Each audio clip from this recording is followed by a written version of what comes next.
Hi, this is Luis Espaillat, and you're watching ForBassPlayersOnly.com. Hi, and welcome to ForBassPlayersOnly.com. I'm Jon Liebman, founder and first baseman. You know, a lot of people think they're too old or it's too late for them to learn how to play an instrument. So I created ForBassPlayersOnly.com for adults who want to play bass, because I believe you're never too old and it's never too late to experience the joy and the pleasure of making music. ForBassPlayersOnly.com. Let's play bass. My guest this week is Luis Espaillat. I got that pronunciation right?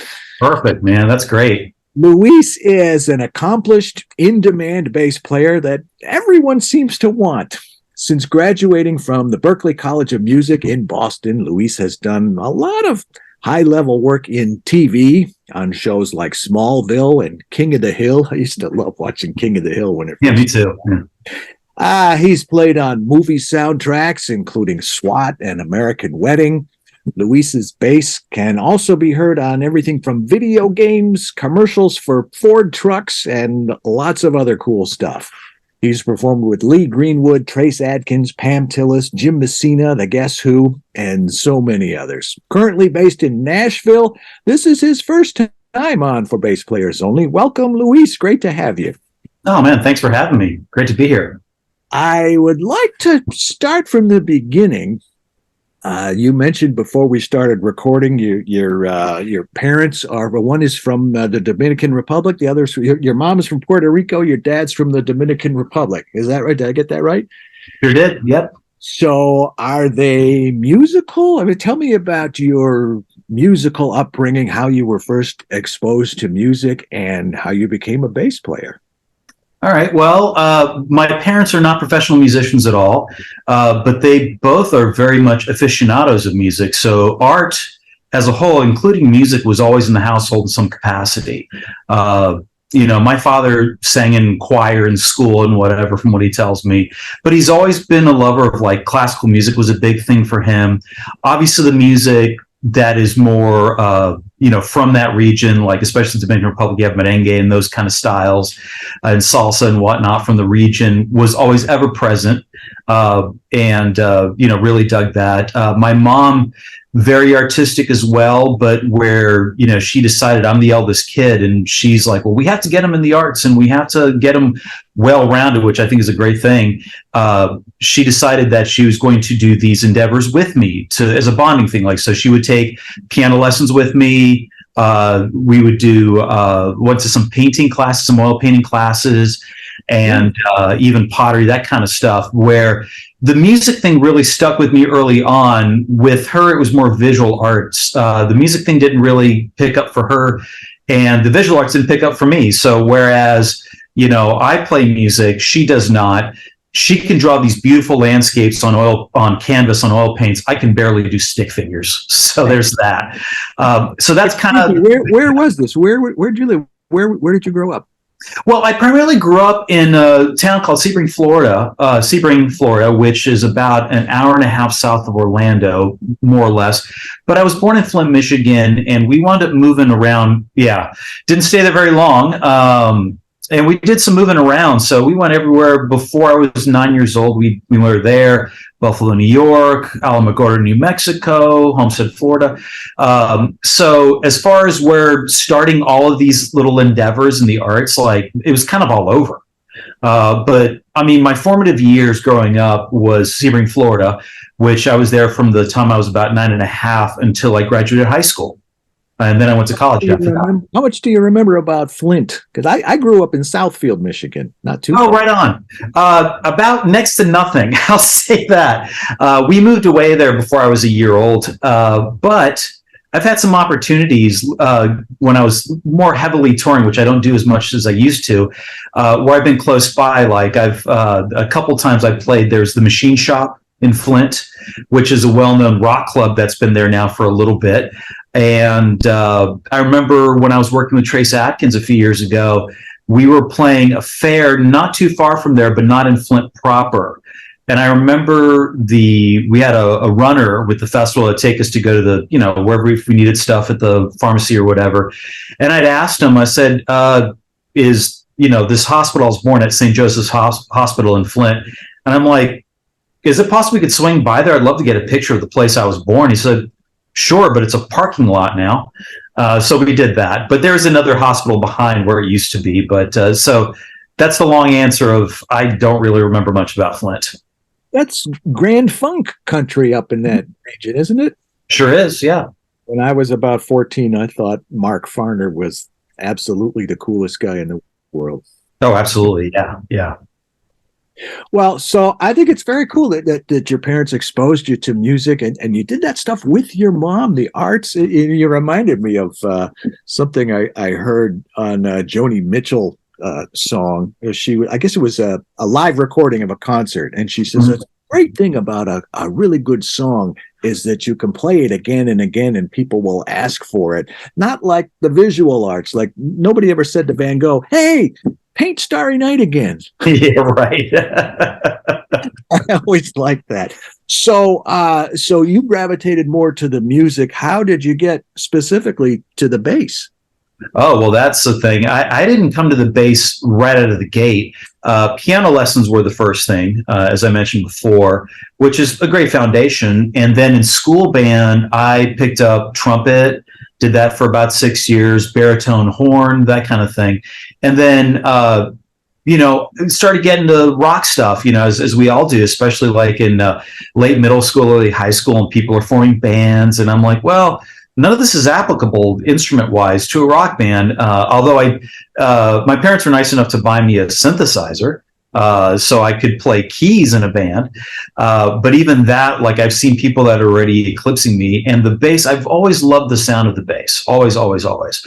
And when I approached it from a musical perspective of what's the makeup and how do you create music, specifically with a bass guitar, because that's an easy thing to wrap my head around with, especially at the time. You have 4 open strings, E, A, D, and G traditionally, and then it's frets and it's all chromatic. Well, I can wrap my head around that. That makes sense to me musically.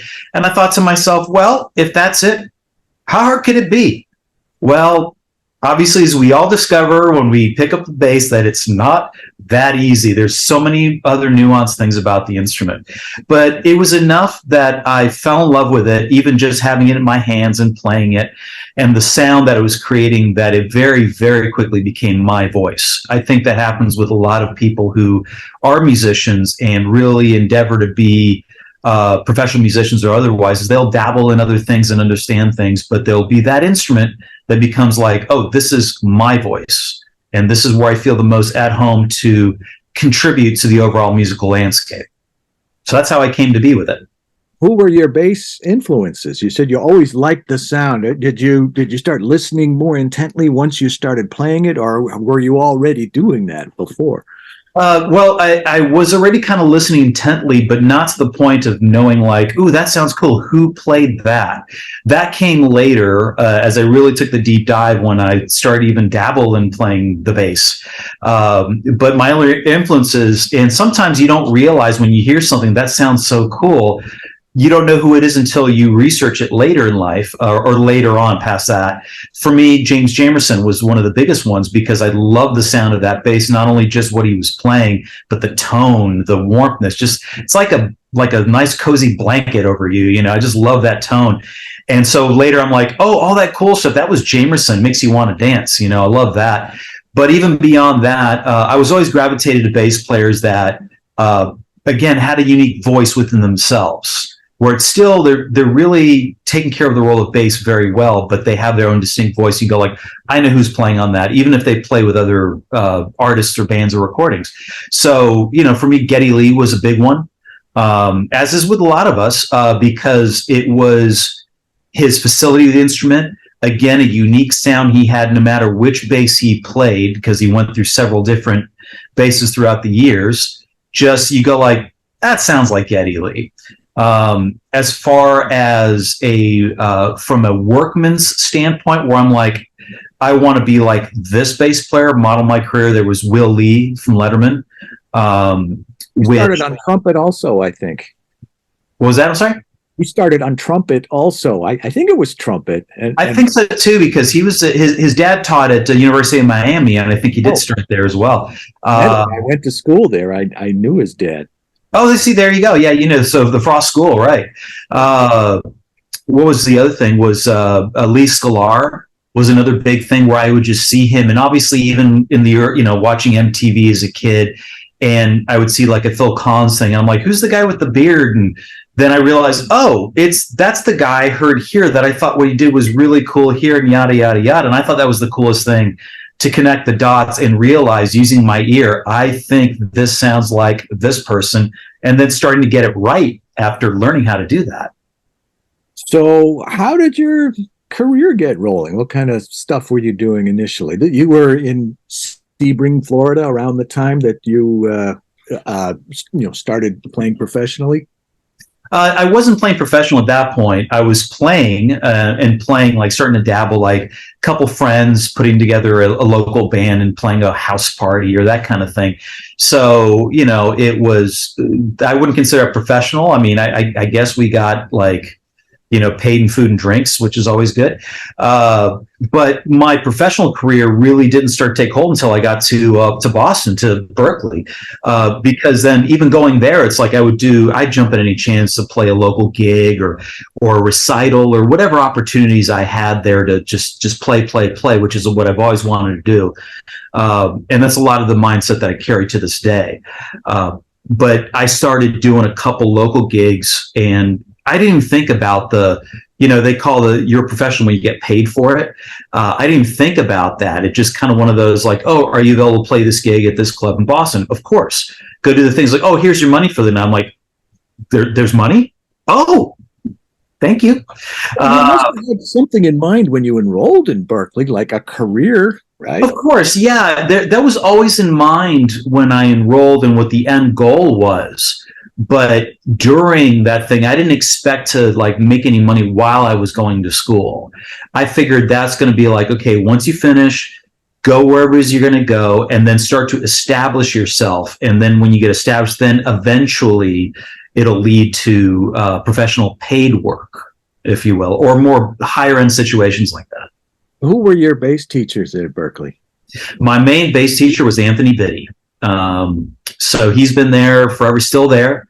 Love the guy. That he was, a lot of people, there's a lot of my cohorts actually in Nashville that we've bonded because we're Anthony Biddy students.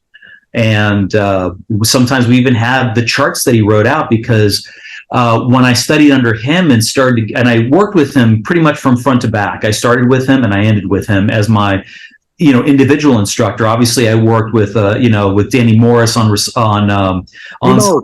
Demo. You know him very well. Yeah, I did a couple ensemble classes with him and other people there too.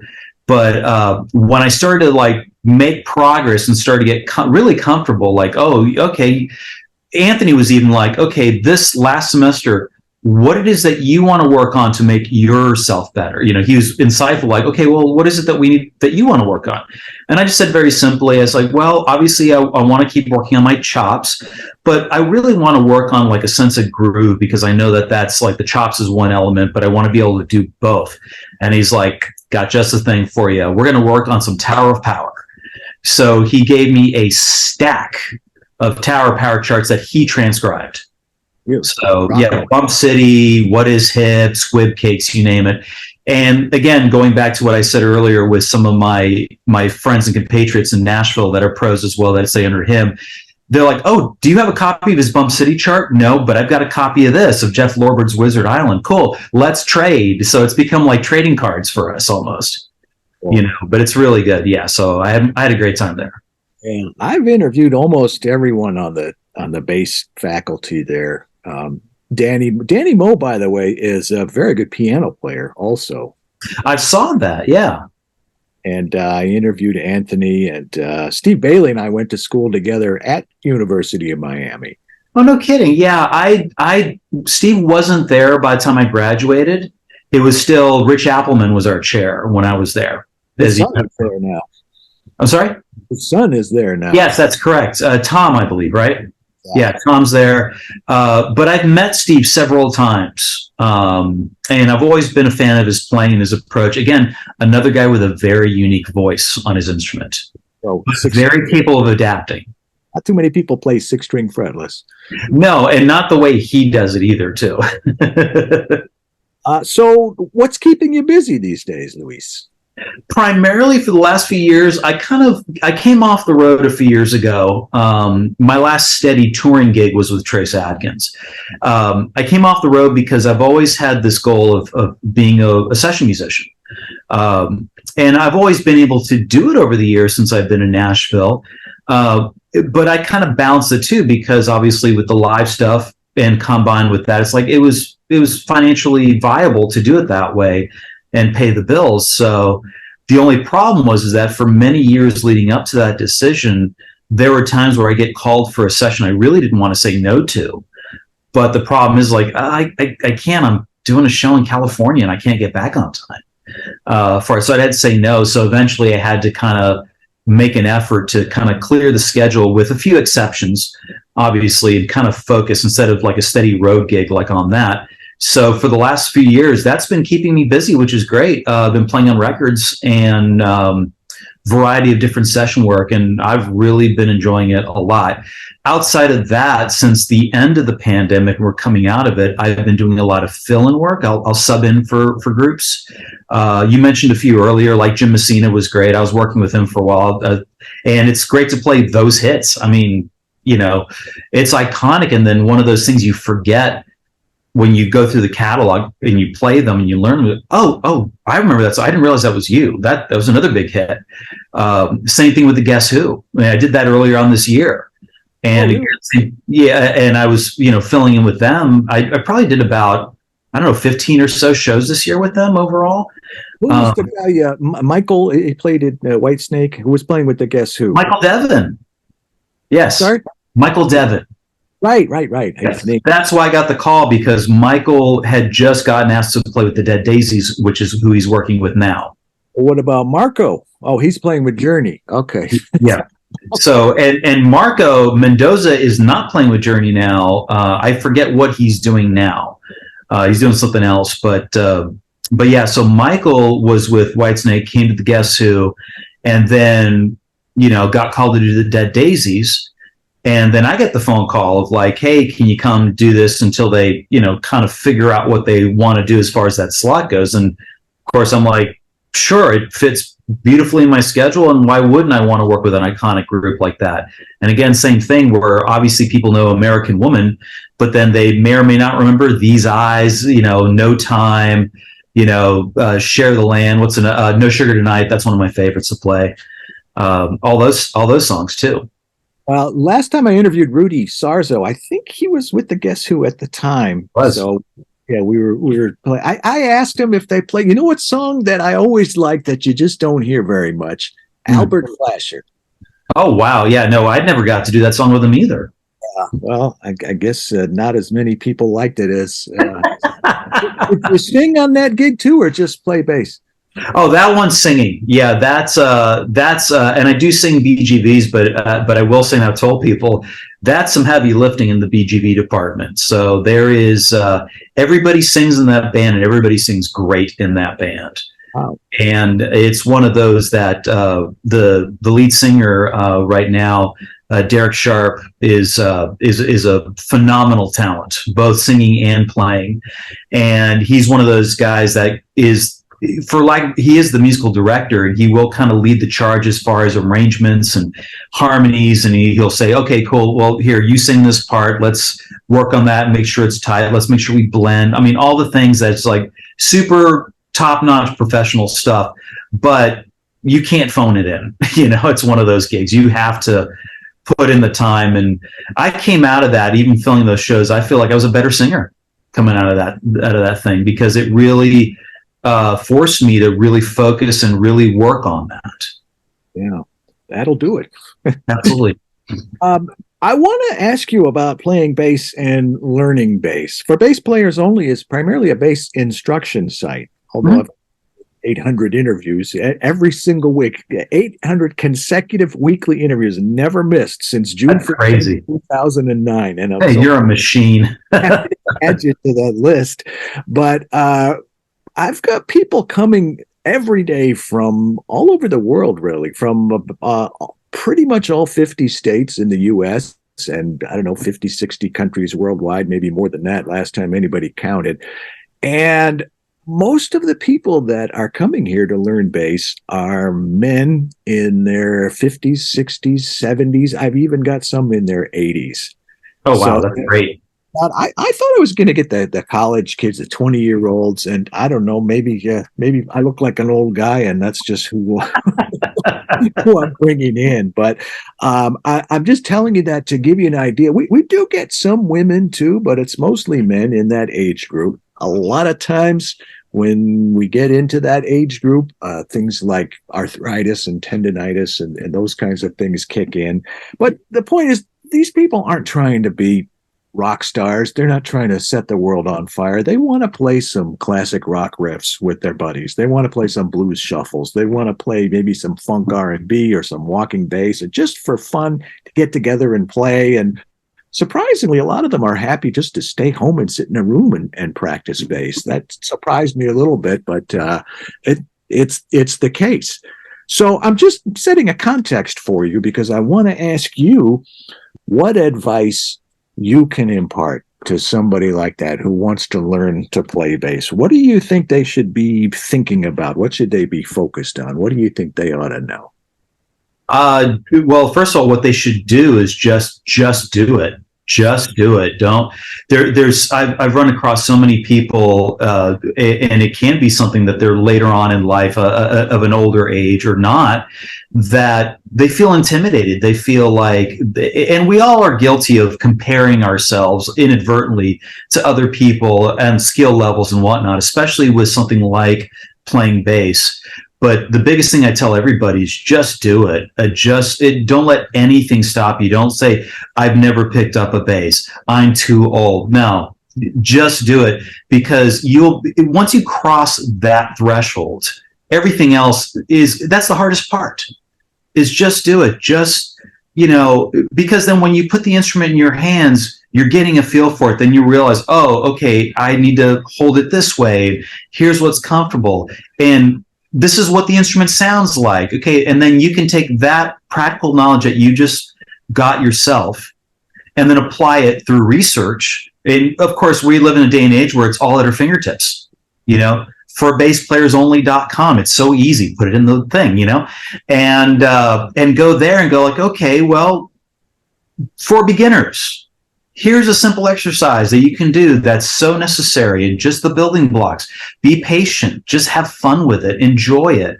Because I think the people, when they say, oh, I don't enjoy it, is because they overthink it. They talk their way out of it. They're insecure about it. And it's like, you mentioned earlier about somebody just like they get the joy of just sitting in a room or whatever. I do too. It's so therapeutic for me to have whether it's my upright but primarily even on a couch with a bass guitar just in my hands. It's just like, it's just comforting to me. And I think that's what I can tell people of any walk of life or any point in their life is just start, just do it. Don't tell yourself no. It's yes. You'll be, once you do that, and be patient. Obviously, you're not, none of us are, Jocko on day one. There's just no way. Some of us are not Jocko, period, in our entire lives. But you're not going to be able to jump into a situation right out of the gate. Just be patient. But, I think the joy is in the journey, as they say, with life. And it really is with, learning the bass. And for me, so that's the biggest thing I can say is just do it. Just get started right away. Do it. Great advice. Perfect. Mm-hmm. And I always tell my students, don't go for perfection right away. Go for steady progress. Exactly. And well, that's the biggest thing with anything in life. Even I've had this conversation with younger people. I've moved to Nashville and want to ask my advice about getting in the business side of it. And how do I get these gigs? And I said, anything else, it's like patience. It's like, do the right things. What you need to do is like, do a good job, be a good person, and do your due diligence and work on your craft. but everything else just takes time, and just give it the time. Make sure that you have that time, and don't become impatient, because then you'll just get frustrated.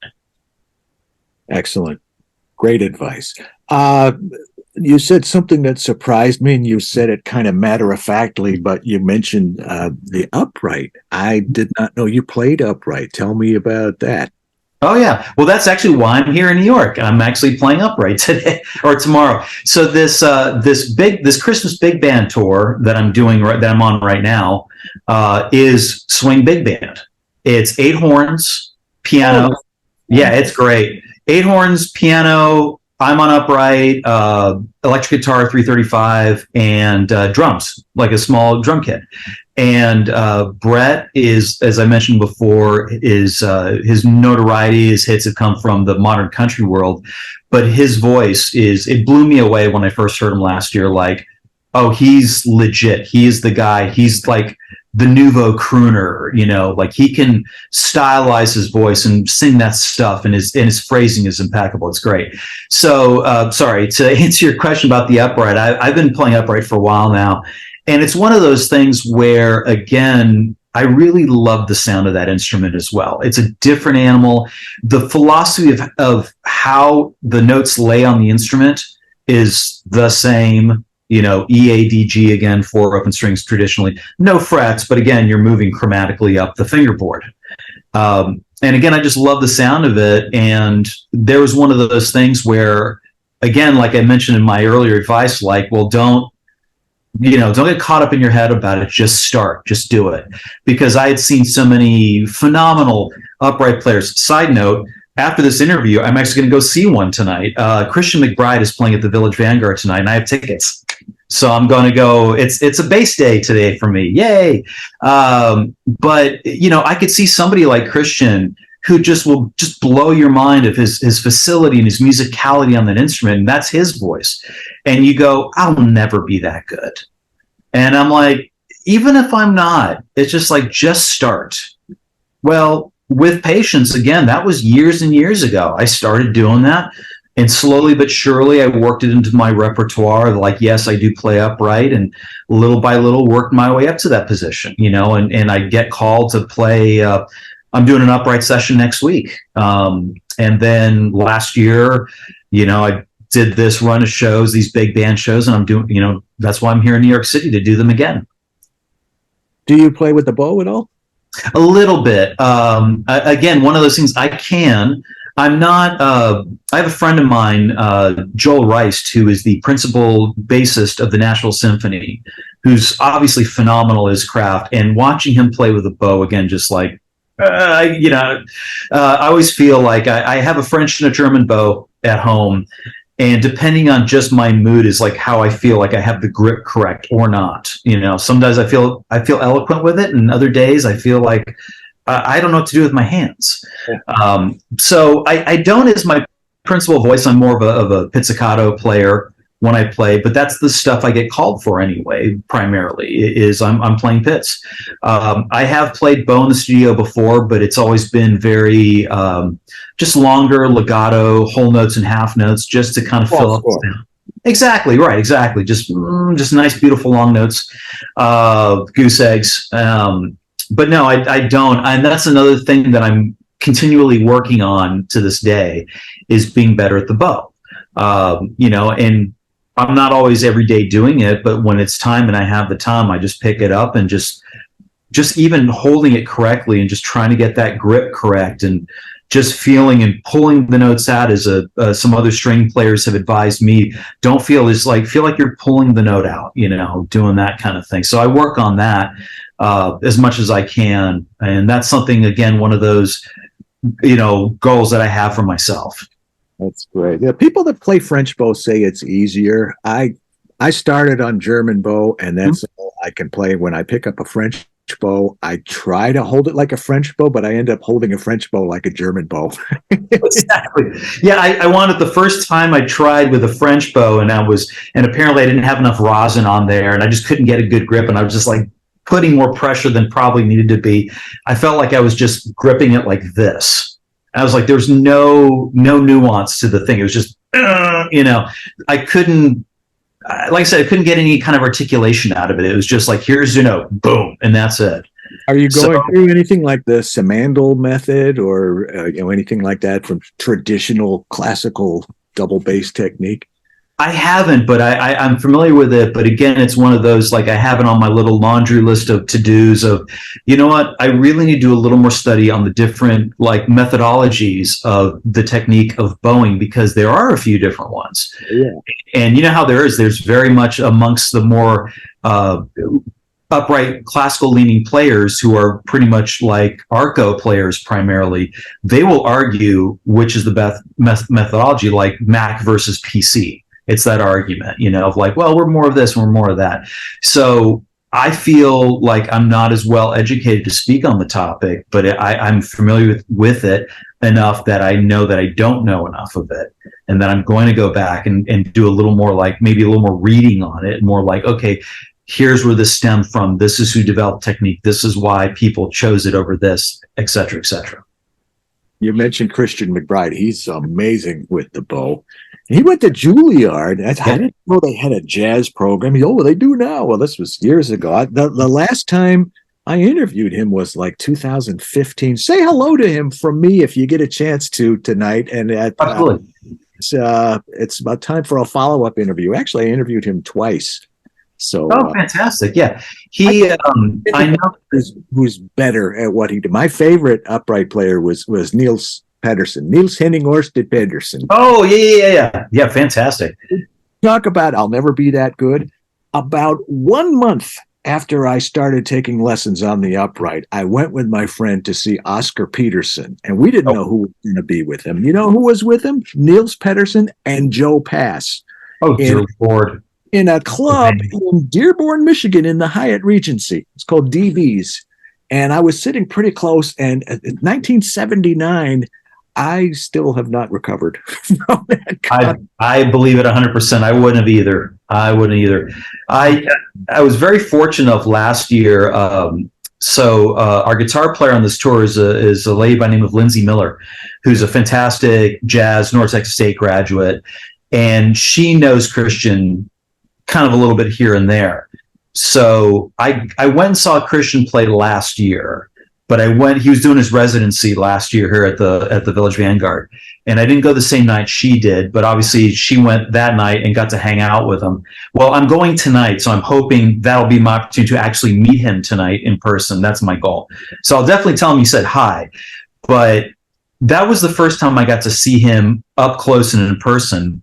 And yeah, I don't think I've recovered from that either. Like, and not only just him, but his musicians around him. But even so, like, there was a moment in the show where he was doing just a quick little solo piece just on his own, just a little melodic thing. And of course, he ends with a flourish, a big right at the bottom. There was this little old lady dressed to the nines sitting right next to me, having her little cocktail. We're dead quiet listening to this beautiful piece. And he goes, and you hear her go, "Oh, show off." And even Christian started laughing. Even he was. Was she kidding around or was she serious? I think so. I think she was just, those moments when you see something live musically that just kind of takes your breath away. I think that's just the way it reacted for her. She was just like, whoa, what was that? Yeah. Wow. Hey, tell me about your basses and your strings and your amps and effects or whatever you have. So, your bass gear. Ooh, the gear talk. Ooh, we like this. Push my glasses up. I'm getting my nerd mode. I love it. Version. I mean, when somebody says, "I have 200 basses," I said, "Yeah, I bet you when you go to play the bass, there's always one or two that you tend to gravitate to."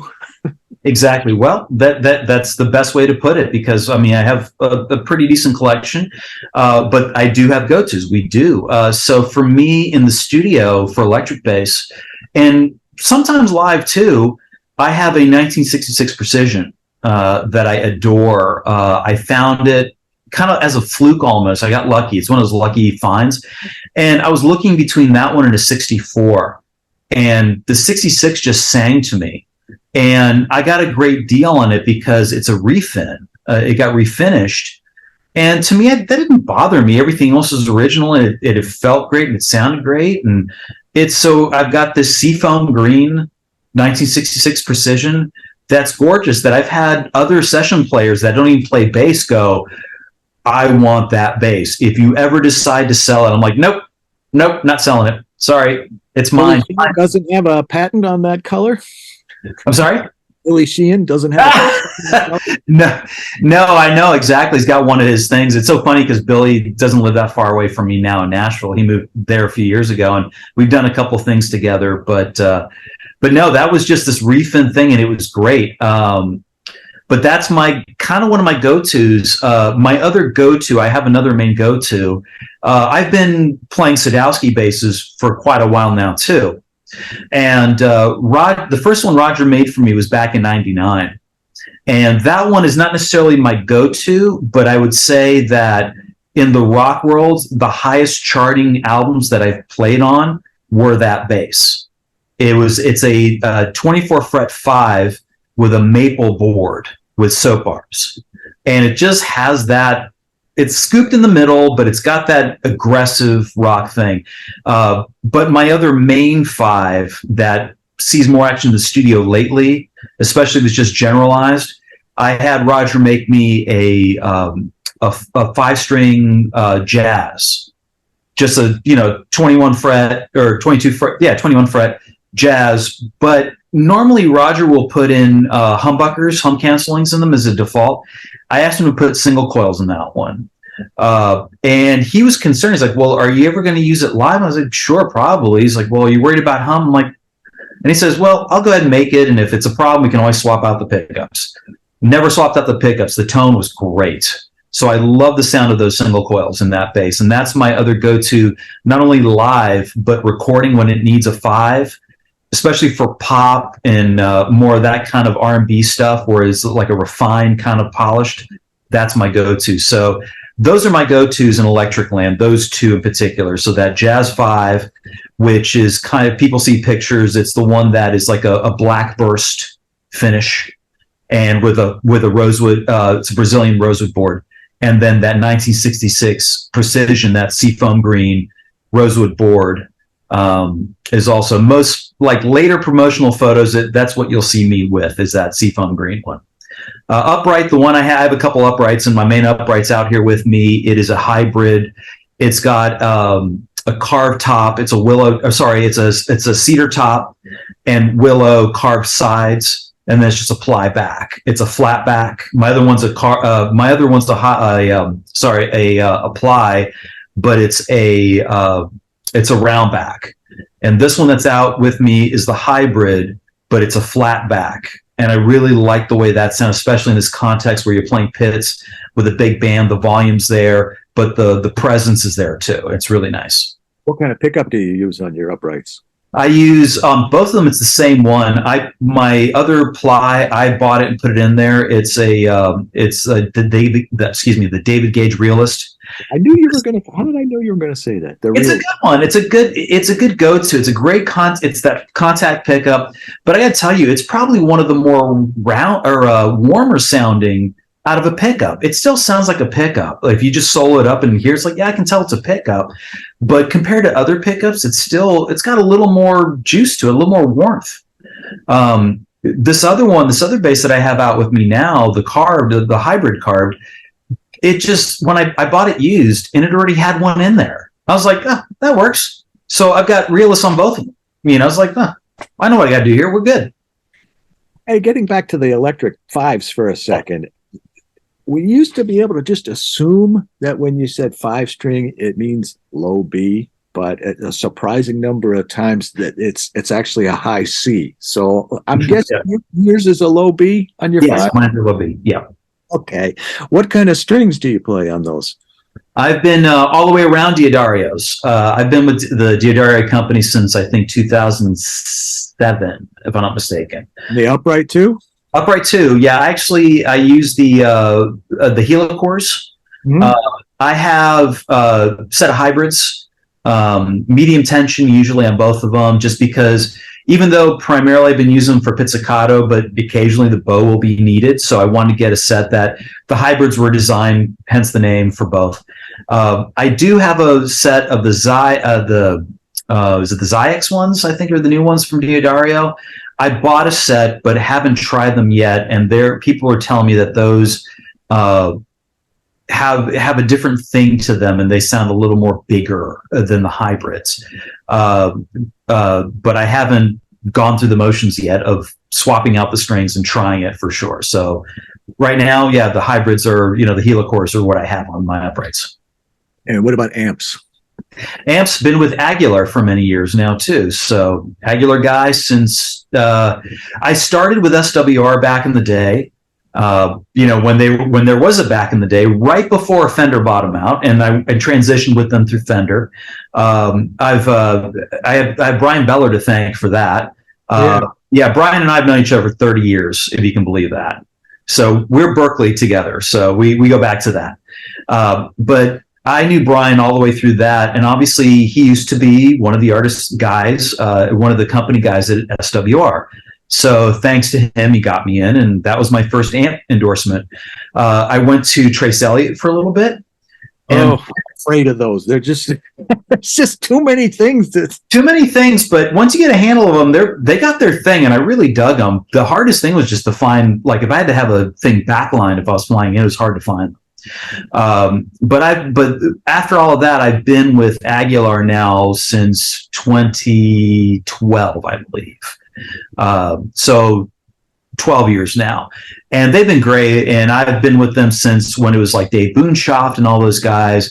And then I'm still with them now. They've transitioned, over with, I guess, Corgones now. But the service is still there. They're still great. They still make them like they always do. And they're super supportive, and the quality's there. So what's not to love? Right. You just reminded me of something else when you said Brian Beller. We were talking about Danny Moe before, Danny Moe. Oh, yeah. Yep. Brian Beller was one of his students, and whenever he had a question about music theory or how music fits together or what note is it, Brian always had his hand up. I know the note, always knew all the answers.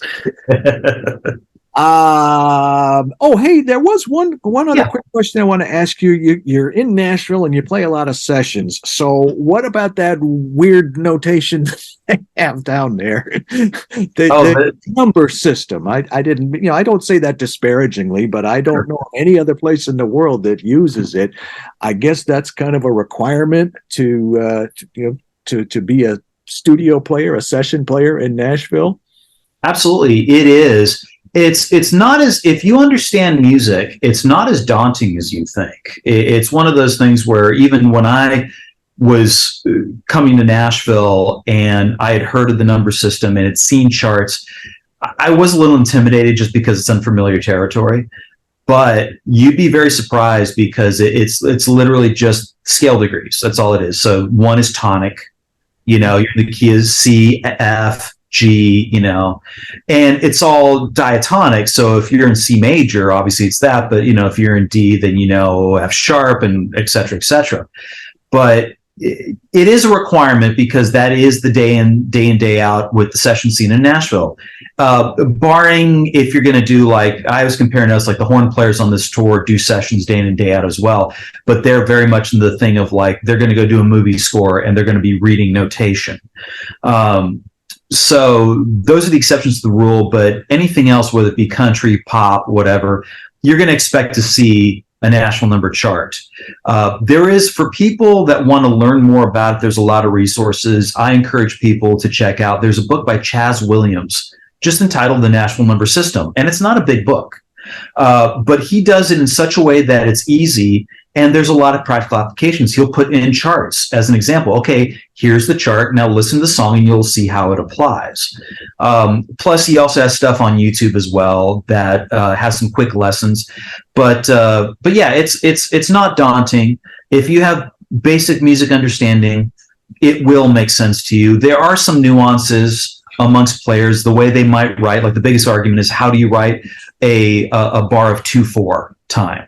Some people will just take the number and put it in parentheses and say, well, that means 2/4. I get that. Or some people like me, I'll actually write 2/4, next to it. And the next measure, the next number will be 4/4, like we're back in normal time. But a lot of the stuff, when people have their nuanced ways of putting little things into charts, it will make sense. You go, oh, I know what you're doing there. I see what's going on. And if not, you just ask them, hey, did you mean this by that? Oh, yeah. Okay, cool. What if it's not diatonic? How do you handle accidentals? Just you put sharps and flats. You absolutely do that. You put, like the biggest thing is like you'll have, the third degree. It'll be if it's a minor key, but it's not written as a minor, you put flat 3. You actually write the flat symbol or the sharp symbol or whatever. All right. So what about like a bebop tune or something from the Charlie Parker Omnibook? I mean, can that be written in Nashville notation? What's the name? Is it called Nashville notation? What's it called? The National Number System is what they refer to it as. Right, National numbers. Sure. Just think of it this way. If you ever look at a jazz lead sheet, if you look in the real book, and you just look at how they write the changes over the A minor 7, G diminished 7, whatever. The same thing applies. So you could write out the changes just like a national number system. The only thing is the melody, like if you're looking at a lead sheet where the melody's written in notation, you'd have to notate that. Okay. All right. And so what about note durations for like a bass chart or something, regular you would use it, the commonplace way to use it? Sure. If you have a note duration thing, like a specific rhythmic figure, like, it's like, we're looking at this, but this 4 chord is going to be on beat 4 of the measure. How do you write that? They actually will put notation over it. So I will put like a quarter note right above that number. Meaning, like if you have what they call a split bar, which is 2 numbers with an underline under it. So you have a 1 and a 4, means in the key of C, that would be C and F. But if it's an underline, it's an even split. So it'd be 2 beats of C, 2 beats of F. Okay. But what if you wanted that 4 as a leading tone to go to maybe G, the 5 chord? So you just want 1 beat, just put a little quarter note over the 4. And you go, oh, that gets 1 beat. That's how you do it. Or there's a figure, a gang figure. Somebody goes like that, whatever. You just write the notation above it, but actually just the notation, not on a staff, just the notes. All right. Is primarily for like rhythm, for guitar and bass, or maybe drums, or can you write a piano part? Or I'm really geeking out on this because it's interesting. Oh, absolutely. Yeah, it very much is. Well, put it to you this way: when you go into a session and it's written in national number charts, everybody gets the same chart. Because what we're doing is we are creating the parts as we go. Especially for me, unless obviously the producer or the artist or the client might say, hey, I want you to play a bass line like this, or they might even hum out a specific, hey, play, they'll pick up the guitars, like, I want this as a bass line. Okay. But other than that, everybody gets the same chart with the guidance from the producer. Say, hey, we want to make this kind of like a folkier kind of feel. And we'll go out on the floor and just take a swing at it and go like, is that the feel you're going for? Yes, cool, we'll do that. Or if not, give us some suggestion. You want a little more of this, and we'll say, hey, how about this? And it's a little more organic with the number charts. It's not as very note specific as a notated score. All right, but are you expected to be able to read traditional notation? Yes and no, depending on who I'm working with. Because some producers I work with and other players, no, they're like, and some players I've worked with that are top professionals, they don't read traditional notation at all. They can't. So very rarely do I nowadays in Nashville get a piece of music that's actually notated or even looks like a jazz lead sheet. It's usually, here's a number chart, have fun. But the symphony guys will read traditional. Oh, okay. Yeah, very much so. Even this big band gig I have is, the majority of my charts, like we're doing a 3-minute tune, I have 4 pages on 2 stands. Like if you look on social media, look at some of the pictures of me playing with this outfit, and I'm up there on a riser with 2 stands glued together just so, because I couldn't fit the extenders on the thing, so I have 4-page charts that are notated to the nth degree. Not all the time. They read down like jazz charts where it'll say like walk, and it'll just have the changes above the measures, or to feel changes. But then the arrangements on this stuff, I have to double the horns sometimes. So that'll be notated to the nth degree. And that gets a little hairy sometimes. Funny, I've played a lot of shows, and I never got nervous about playing the music. Mm-hmm. I used to get scared to death about making the page turns. Because sometimes it's not a book, it's a bunch of stuff folded just right, and you go to turn it into all.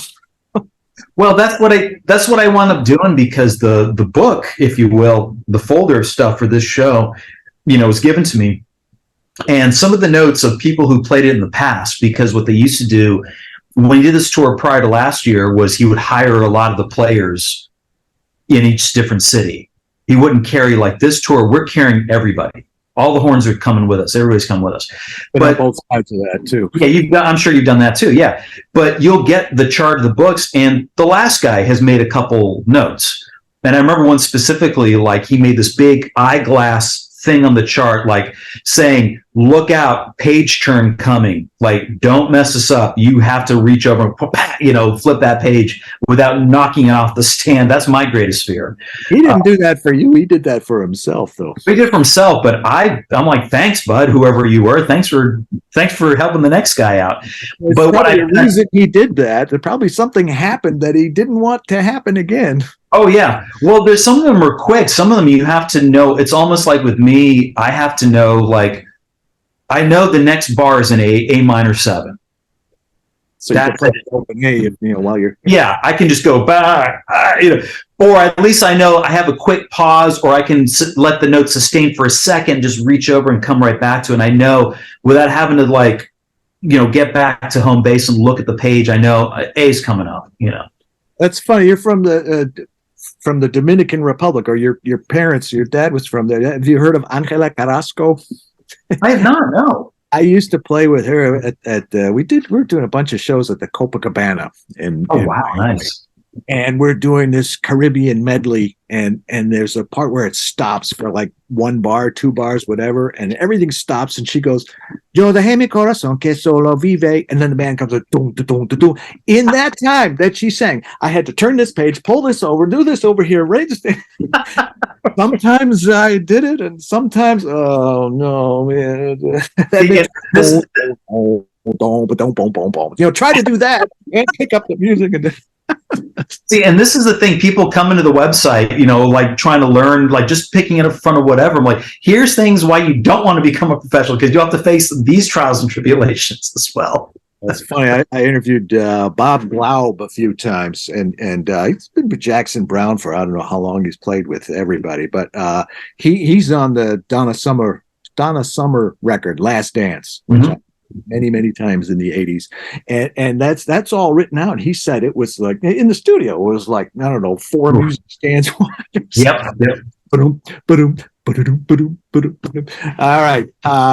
Hey, there's one other quick thing I wanted to mention. You talked about what'd you say, your 66p and as opposed to the 64p.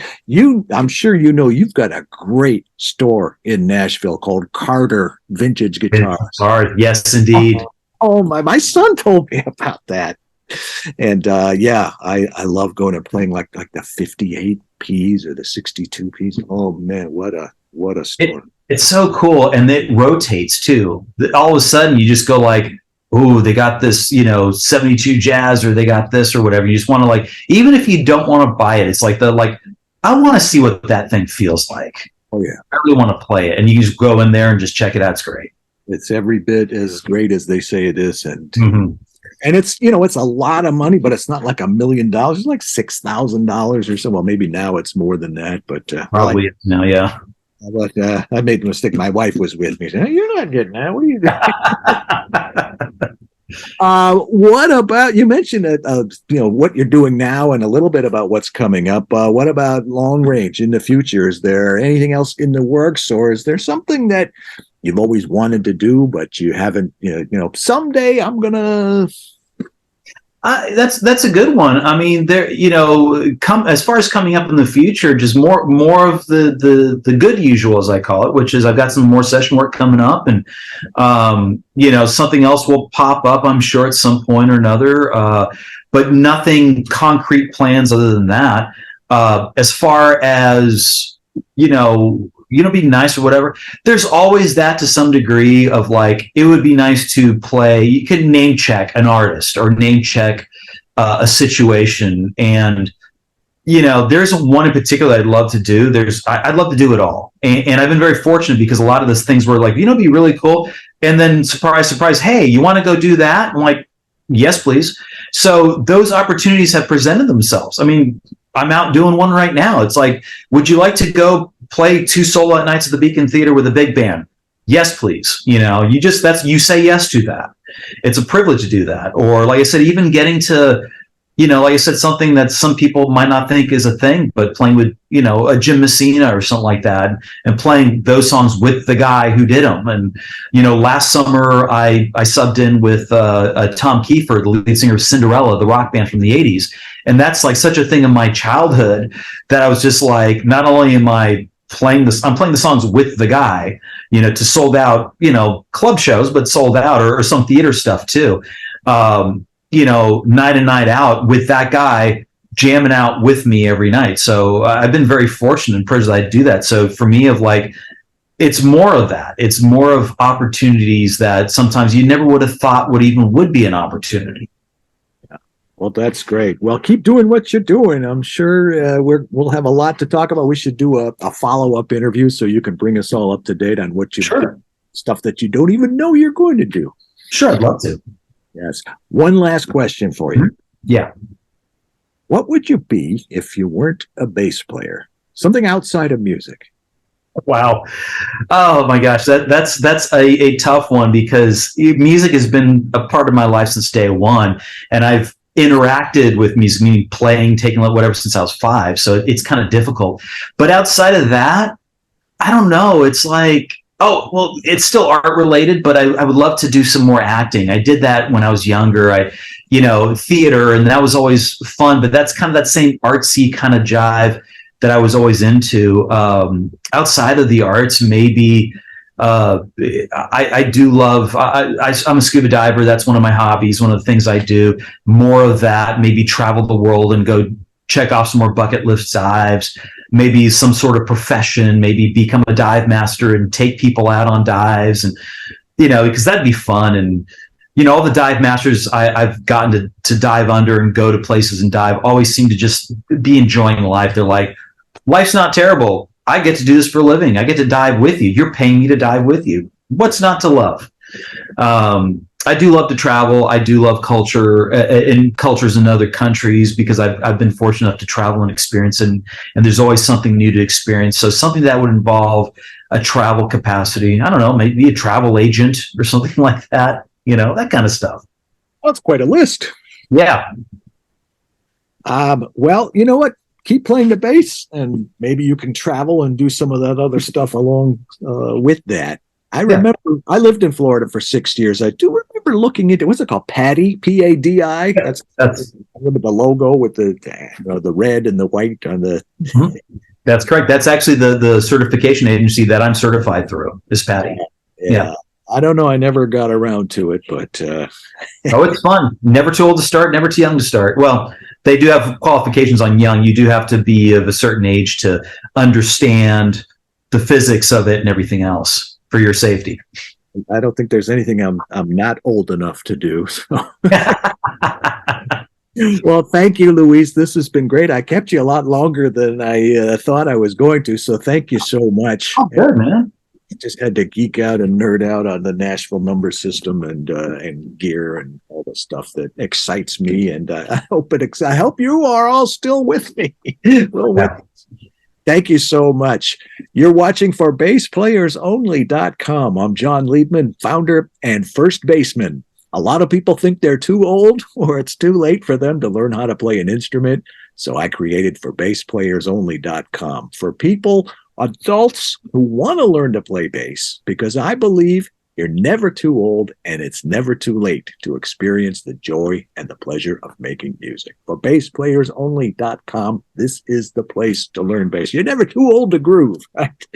Thanks to my special guest, Luis Espaillat. I will see you all right here next week, same time, same place. In the meantime, let's play bass.